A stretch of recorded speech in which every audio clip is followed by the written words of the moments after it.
Hello learners, today we will discuss about digestion of protein। तो आज हम इसका माइंड मैप आपको बता रही हूँ। अगर आपको इसकी फुल वीडियो चाहिए तो आप मेरे चैनल पे जाके इसकी पूरी वीडियो मैंने एक्सप्लेन करी है, आप उससे देख सकते हैं।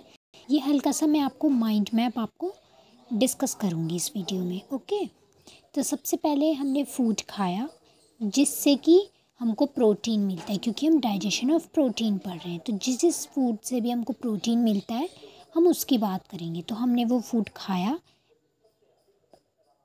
वो हमारे माउथ में जाता है और फिर वहाँ पे no digestion in mouth because there is no proteolytic enzyme present in mouth.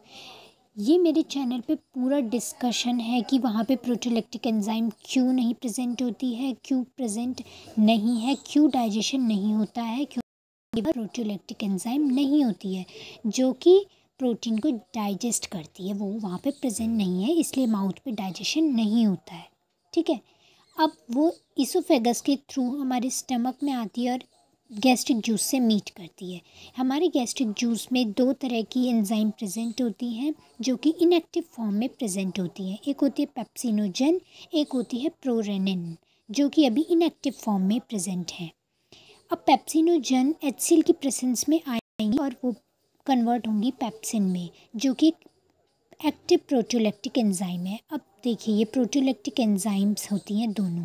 ठीक है, अब प्रोटीलेक्टिक एंजाइम क्या कर रही थी, हमारा डाइजेशन कर रही थी प्रोटीन का, यानी हमको ये एंजाइम मिल गई हैं कहाँ पर, स्टमक में। यानी अब थोड़ा डाइजेशन स्टार्ट हो गया हमारा प्रोटीन का स्टमक में। ठीक है, अब पेप्सिन हाइड्रोलाइज करेगी प्रोटीन के बॉन्ड्स को एंड देन वो कन्वर्ट होगा पेप्टोन्स और प्रोटीएस में। ठीक है, और स्मॉल यूनिट्स ऑफ प्रोटीन होता है ये देखिए पूरी चेन थी, उसने छोटे छोटे उसमें तोड़ा और ये छोटे छोटे स्मॉल यूनिट्स ऑफ प्रोटीन में कन्वर्ट हो गया और ये अमाइनो एसिड्स में, और जो हमारा प्रोटीन है वो हमारी बॉडी में अमाइनो एसिड के थ्रू डाइजेस्ट हो जाएगा।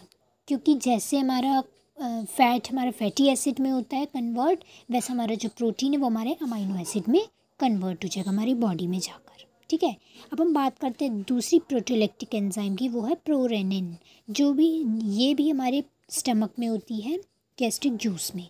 ठीक है, तो ये प्लाज्मिन की प्रेजेंस में आकर रेनिन में कन्वर्ट हो जाएगी जो कि एक एक्टिव प्रोटीलेक्टिक एंजाइम होती है।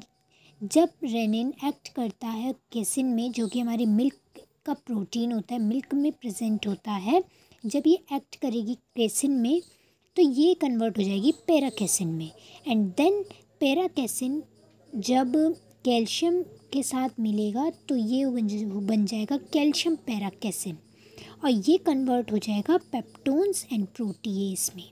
क्लियर, अब आगे देखते हैं।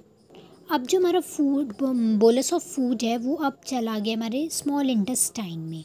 ठीक है, तो स्मॉल इंटेस्टाइन में पेनक्रियाज सीक्रेट करेगा पेनक्रियाटिक जूस। वहाँ पर भी हमारे पास 3 प्रोटीलेक्टिक एंजाइम प्रेजेंट हैं। एक होती है ट्रिप्सिनोजन जो कि अभी इनएक्टिव फॉर्म में है, क्राइमोट्रिप्सिनोजन वो भी हमारी इनएक्टिव फॉर्म में है, और एक है प्रोकार्बोक्सीपेप्टाइडेज ये भी हमारी इनएक्टिव फॉर्म में है। इनको एक्टिव फॉर्म में लाने के लिए हमको एंटीरियोकाइनेस की प्रेजेंस में लाना पड़ेगा। देखिए इन एंटीरियोकाइनेस, इसको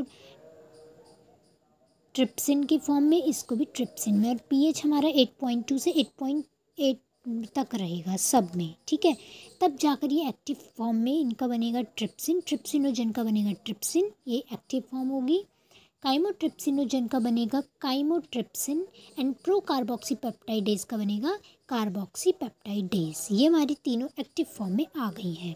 देन उसके बाद जो हमारा लॉन्ग पॉलीपेप्टाइड होगा उसको अगर हम ट्रिप्सिन, काइमोट्रिप्सिन और ये ट्रिप्सिन में करेंगे तो वो स्मॉल पॉलीपेप्टाइड चेन बनेगी प्लस पेप्टोन्स और पेप्टाइडेज बनेगा। ठीक है, पेप्टाइड्स बनेगा।